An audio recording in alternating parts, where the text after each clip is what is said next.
Bonjour, je m'appelle Monique, je suis de Schilcher. Donc je voulais vous confier mon témoignage de ce que Dieu a fait pour moi dans ma vie, surtout ces derniers temps.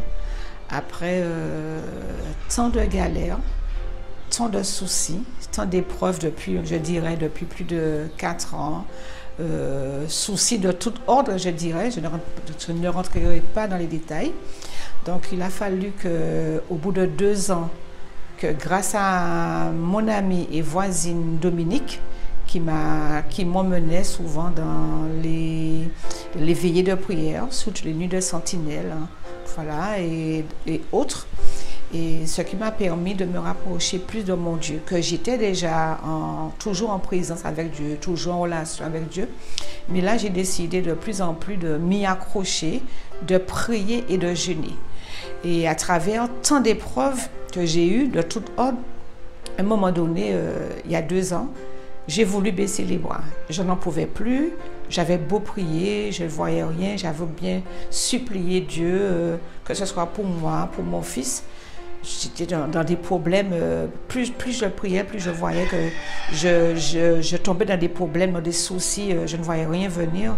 À un moment donné, une nuit, je me suis mise à pleurer toute la nuit et à dire à Dieu, je n'en peux plus. Je n'en peux plus. Qu'est-ce que j'ai fait? Qu'est-ce que tu attends de moi? Qu'est-ce que tu veux que je fasse? Parce que je ne comprends pas, surtout que j'ai un fils à la maison qui ne travaille pas. Et l'année dernière, il a eu 5 entretiens. J'ai beau demander pour qu'il puisse travailler par rapport à mon travail, rien à faire. On l'appelait, on l'appelle, mais quand il passe l'entretien, rien n'aboutit. Un soir, je me suis mise à pleurer dans mon lit toute une nuit et à parler et à converser avec Dieu. Je lui dis, qu'est-ce que tu veux que je fasse? Qu'est-ce que tu veux que je fasse? Je n'en peux plus. Tu ne m'entends pas. Tu ne m'entends plus. Donc, j'en ai marre de prier. Le matin au réveil, à 5 h du matin, je ne sais pas, j'ai une lumière, j'ai une voix qui m'a dit, Monique, relève-toi. Tu t'es toujours relevée, je ne t'ai jamais abandonnée. Même dans les pires épreuves que j'ai eues dans ma jeunesse, dans ma vie de femme, quand j'arrivais au bord du gouffre, Dieu m'a tendu la main. Je ne suis jamais tombée au bord. Il m'a toujours tendu la main au moment propice. Aujourd'hui, qu'est-ce que tu veux faire? Tu veux m'abandonner? Je lui dis oui, je n'en peux plus. J'ai beau faire, je regarde à gauche, à droite, je suis dans des problèmes. Mon fils ne travaille pas, ça n'allait pas non plus avec lui, il était toujours hargneux. Il n'y a pas moyen que lui parle, il me faisait payer sa façon d'être. J'ai dit, Seigneur, je ne vais pas te prier encore, je vais jeûner, je ne te demande plus rien, je vais te parler, te louer et jeûner. Chose que j'ai faite.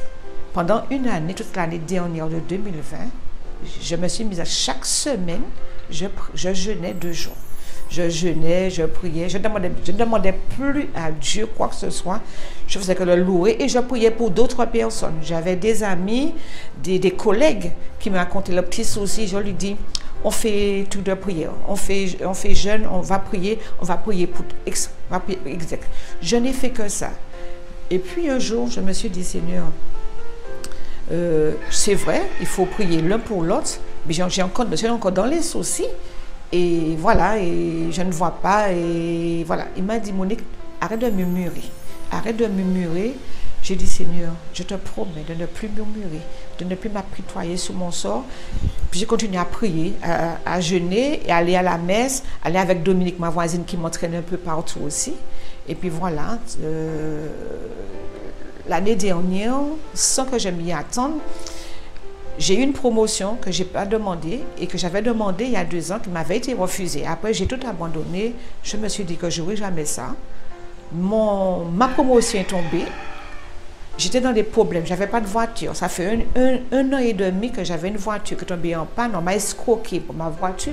La voiture, je n'avais pas les moyens de la réparer. Je suis à pied. C'est des collègues, des stops que je fais. Donc, j'ai dit, Seigneur, aujourd'hui, je suis sans voiture. Moi qui ai toujours une voiture, j'en ai pas. Je ne sais même pas quand je pourrais acheter une voiture parce que les problèmes sont là. Je n'ai pas de moyens d'acheter une voiture. Et voilà, j'ai pu avoir ma voiture. J'ai pu avoir ma promotion. Ça s'est passé les 3 derniers mois de l'année, entre octobre à décembre. Et puis mon fils qui a trouvé du travail, on l'a appelé un matin. Il ne m'a jamais rien dit. il a été faire son entretien, toutes ces petites affaires, tranquillement. Il m'a dit, maman, j'ai été appelée. Quand il est revenu de son entretien, il me dit, maman, ça y est, j'ai été appelée, j'ai eu mon entretien, c'est bon, on m'appelle pour me garder. J'ai dit, ah bon, tu ne m'as rien dit. Il m'a dit, maman, j'ai décidé de ne plus rien te dire.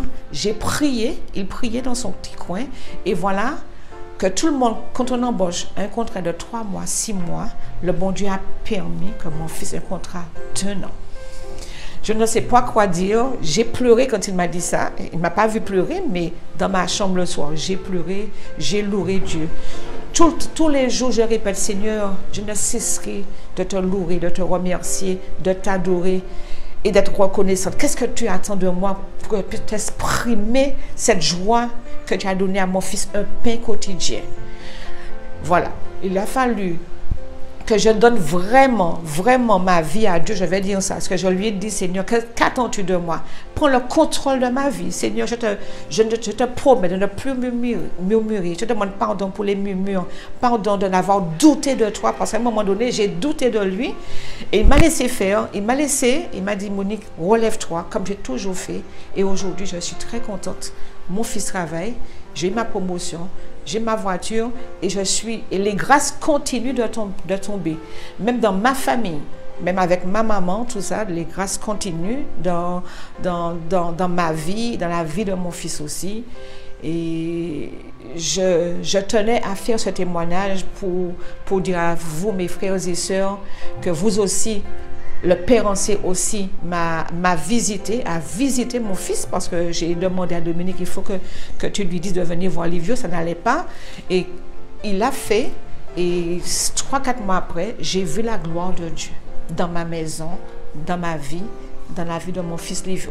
Donc, Dieu est là, il n'abandonne pas ses enfants, il nous laisse murmurer, il nous laisse faire tomber, machin, mais Dieu est là, parce que je peux dire aujourd'hui que Dieu est là, il m'a revivifié et je vais aller de l'avant, je veux me rapprocher de plus en plus de lui et lui donner toute ma vie, mon cœur, même mon âme déjà lui appartient, je veux aller de plus en plus avec Dieu.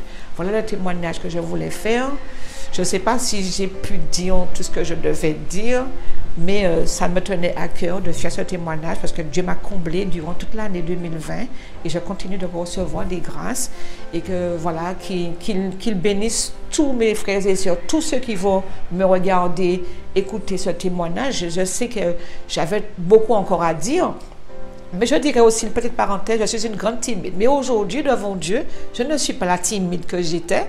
Je suis la bien-aimée de Dieu et je bénis tous mes frères et sœurs qui vont m'écouter, qui vont me regarder et je glorifie le Seigneur pour ce qu'il a fait dans ma vie. Amen.